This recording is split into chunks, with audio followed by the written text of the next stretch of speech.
smile on your face.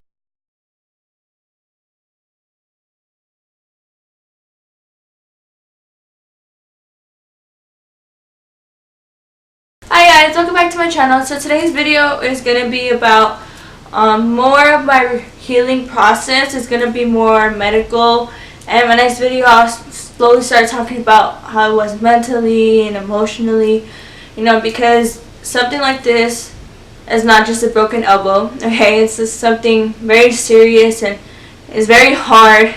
So if I'm going to talk about it and explain to you guys, I really want to go into depth about it, really talk about different, not only did it affect me physically, but it did affect me emotionally and mentally. So I really want to go into that healing process as well. But today I'm just going to be talking about physically. And so I have some notes because there's so much that happened with that I don't even remember. Like I said previous video, I don't really remember anything up until my 3rd week. And even after my 3rd week, I still wasn't all the way there. So I had to ask Mom for a few things because she was one of the main people who were there. So today I'm going to be talking about my muscle spasms. So after my surgery, I remember having a lot of muscle spasms, where my back would spasm, my neck, my legs, my ankles. And on top of that, I would have, my head and all that, but that's another subject right now. I'm just talking about muscle spasms. It would radiate, and it would be so painful that, I would rush to the hospital a few times because of it. It hurt a lot, obviously. The best way I can really explain these muscle spasms would probably be like a cramp, almost. I guess you can explain it. The best way I can explain it is kind of like a cramp, except when you have a cramp on your calf or your thigh, something like that. I guess you could say it was something similar. I have really bad balance, so I've already had bad balance before that, but now it's just like where if I'm standing in one place, I'll find myself kind of like tipping over a little bit, or like stepping back more on the heel of my foot more rather than the tip of my foot, I guess you could say. Another one, so also another pointer I want to talk about is this is my physical process after my surgery. Right now I'm on my 10th week, so later on I'm going to be talking about now how I'm doing, whatever. Right now I just kind of want to tell you guys how it was after my surgery, before I hit, around this late week. So before I had really bad balance. I had a rash on my head. So I'm gonna kind of explain it a little bit right here. On this side of my temple, I had a rash going through all this. What I highly recommend for that, if anybody does have that, is the eczema baby lotion. They have it at Walmart. That's where we got it. I'm pretty sure they have it at Target, but I'm not too sure. You guys can go ahead and double check on that. But it took away the rash like this, and it goes for even any rash. Also, it doesn't even have to do with the brain or head or whatever. It could just be around your body. It helps really well. It soothes it. It's very soft. It's thick. After my surgery, as I've said before, I wasn't able to walk. My mother, she tells me that, and if I did walk, I would walk on my tippy toes a lot. I never walked flat foot. She asked the doctors about it. They weren't really sure either, so far that I know. And what I want to assume is that because of my leg spasms, it would pull on that muscle, that hamstring, and that's probably why I didn't want to walk on flat foot. She had to tell me multiple times to walk flat foot whenever I would walk, and I wouldn't even really notice that I was walking flat foot. And that lasted a very long while. I know it lasted a while because even when I hit my 3rd week is when I started kind of like you know, when I started getting aware or whatever. And I do kind of remember always walking on my tippy toes. Another thing was,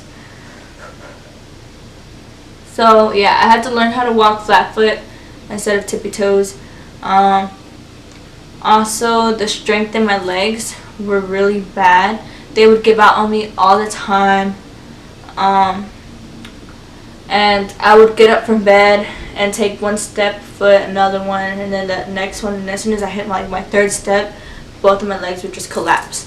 And after that, you know, I would fall, whatever. I fell once on my floor after surgery. I was walking, my legs gave out on me, and then I landed on my hands. A few times after that, it's happened to me, but I've always had, after that, I always had somebody like always right there next to me, walking with me. I would hold on to them for balance and for strength, to like not leave my weight on me so much. Like I also said, they used the belt on me to help me walk, or to walk me, I guess you could say. I have the belt with me, so I'm going to show you guys. Okay, so they would clasp it around my waist, insert it through here, and tie it. And then they would pull it so that I could walk, just in case of me falling in the lane or anything like that. So to help with the fact that like I had my leg spasms and my back aches, and to help me walk a little bit more, I did stretches. The kind of stretches I did were like, I would sit and have my legs all the way to my chest, laying flat, stretch that leg, stretch the other leg, and then I would stretch both legs out like this and touch my toes. I did a lot of leg stretches like that. It also helps with the lower back, if you have any lower back aches. Because I would throw up so much and I wasn't able to eat. Two of the things actually that I drank or had that helped me very much was Pedialyte. Pedialyte hydrated me quick. It filled what I needed after throwing up. I would drink it every day. Every time I was thirsty, I would drink that. It helped. Another thing that I would drink is Ensure. So I actually have the bottle with me. I still drink it to this day. I'm gonna show you guys just so that way you guys can see like a visual part. I would drink that. It would fill me up. It has a lot of protein, of which you lack. You know, what you get from foods naturally. So I'm just gonna show you guys that real quick. So, and that's the Ensure I would take. It has 9 grams of proteins, 220 calories, 26 vitamins and minerals. Hey, you're in my video.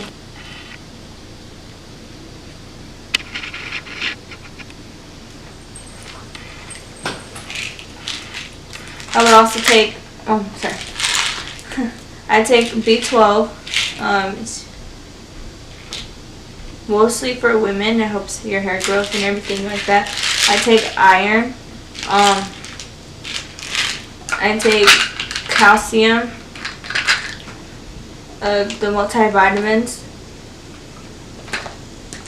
This I take because I have anxiety attacks sometimes, and it helps with any pains, any inflammation, anything like that. And I take CBD oil pills. I'm gonna show you how the bottle looks like, and you guys could go ahead and try it out. If you don't like it, you don't have to take it, but it really helps me. I take this every day as well. There's no THC in it, and it will not get you high. You know, but it helps a lot. I'm gonna show you guys the bottle. And so I had 2 types of neck brace. This one was for the shower. You would put this one this way, right here, and then you would put this one behind it. and it really supported this one. Actually, I personally think that this one supported more than the other one. So you would put this over here and put this back here. You did that every time you showered, every time you're near water. The second neck brace I had was my daily one, and it was this one. So this one is the one where I had the cloth under. So what I would do is, because since this goes right under your chin, this actually feels good. Sorry. So this neck brace was for the daily one. Another thing that later on we found out that I'm sure will help anybody who's wearing a neck brace, if you don't already know, is that this button right here is to elevate and de-elevate, even that's even a word, elevate and decelerate how you want this. You would pull it out and twist it, either raise it higher or raise it lower. And that's something I didn't know was super helpful, because sometimes when you wear neck braces, it starts to make your neck skinnier, I guess you could say. So I would have to make it tighter along the way, but I would put the cloth right here, right on top of your neck, all around your neck, and then put this on after, just so you can prevent that rash from happening. Or I could put baby powder. I also put lotion as well, just to make sure it's not dry, because you also have to really take care of this part, because it's always rubbing on that.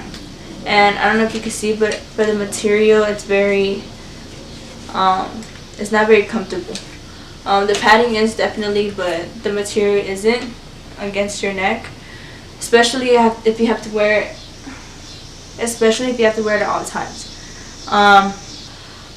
It was very hard for me to eat because it hurt. You know, when you eat, you use this muscle. I don't know if you can see. Let me use the other one. You can see the muscle when you open and close your jaw. Right here, and that's around the area that they had to do surgery in my temporal lobe. So after you know, the fact that I couldn't eat, I'd highly recommend soft foods like, you know, noodles or things that you don't have to really chew on, because it really hurts. You know, especially if you're in a neck brace, you don't really have a lot of space to chew. So that's what also I would highly recommend. I would choke when I would use this neck brace. I would choke on all my foods. It gets stuck in my throat, and you know, they would have to take out the neck brace, and I would throw up all over the place, you know. So I would highly recommend that, soft foods. Talk for about 5 days, and even after those 5 days, I was only able to mumble. What I was told is that I was only able to squeeze. So if doctors were to ask me questions or anything, I was only able to go thumbs up, thumbs down, yes and no. So I wasn't able to talk, but what I was told again was that I was able to listen. So my mother, she would have doctors or my surgeons or whatever would come in to try to talk about, you know, what they were going to do to me. This was before my surgery. Sorry, I should probably say that first. This was before my surgery, and this is when they were prepping me for it. They were explaining to my mother, you know, what they were going to do, what was happening, like the risks and such stuff like that.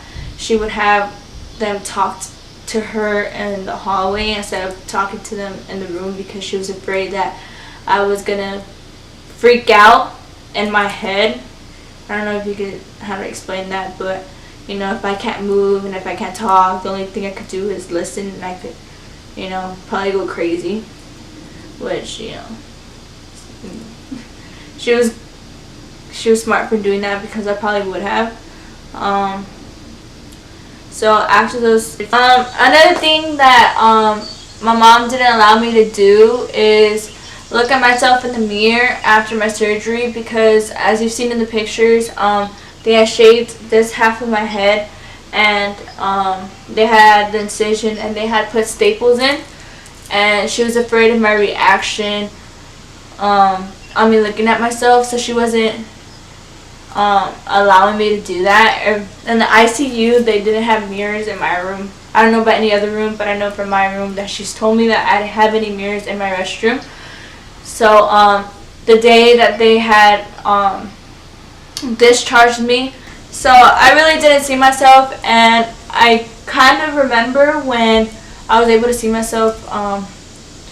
It was when I was already home, and I thought I looked very scary, so I kind of avoided to see myself in the mirror, and so did my mom. Another thing is, around the 6th week, I would say, is when I really started kind of being able to process my thoughts, and kind of like sort of know what happened to me.